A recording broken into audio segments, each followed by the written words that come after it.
Hello guys, I'm back again and again. So today is Sunday. After ni Aliyah nagdula sa ubos, uban si daddy niya, ako ang papa.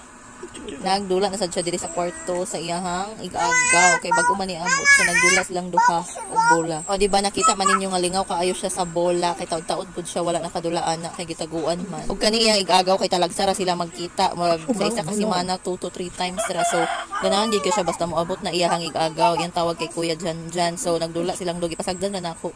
Ako kay nagkaon ko ana pamaha. Basta naagid na iyahang igagaw dili gina siya mouli sa dili siya moadto sa kwarto diha ra gina siya magtambaya bisag wala sila buhat ni Janjan basta kay naara siya diya sa iyang tungod. Ambot lang pod nganong ganahan siya sa iyang Kuya Janjan. Sa uban niya mga kadula like mga babae kay dili siya nang iyang pang-awayon. Iyang Kuya Janjan kay iya hagid ng gakson, niya ilabla. Pagkataon-taon ana kay gikuha na ko si Aliyah akong gipatulog kay udto naman si Janjan pod kay nila. While natulog si Aliyah gibiyaan sa namo kadyot sa iyahang tito. Naglakaw mi sa akong partner nagpalit og sudan sa kugon. Paguli na ako kay nagmata na si Aliyah maayo pod biya kay wala siya naghilak or nangita sa kuha. Nalingaw ra pod biya siya sa iyahang bola. So pag abot diretso ko nagluto kay si partner ni balik og lakaw uban iyang mama. O di ba while galuto ko na apoy inom and then si Aliyah lingaw kaayo kay nagsigig sayaw-sayaw kay nagpa-sounds mi ana nga time. Nagpasikat pod siya sa iyang sayaw, iyang ginatawag akong papa, iyang tawag kay daddy. O di ba gara kaayo bisag unsa na lang yung sayawon, no? May kabalo asa siya nakakuha ana. While nagsigig sayaw si Aliyah, ako pod diri gatiwas og luto kay gigutom na ko ana mga hapon na 2 to 3 PM nam siguro na. Wala pa koy paniod to ana guys, basta gadali-dali gid kog luto. Pero bisan gidali-dali na to og luto ato pod nang palamian ay para mahalin siya. While galuto ko ana akong papa sad watching TV, waiting nga maluto ang sudan kay otro pod na siya gigutom na. Gusto na siya mukaon ug mutilaw sa akong luto.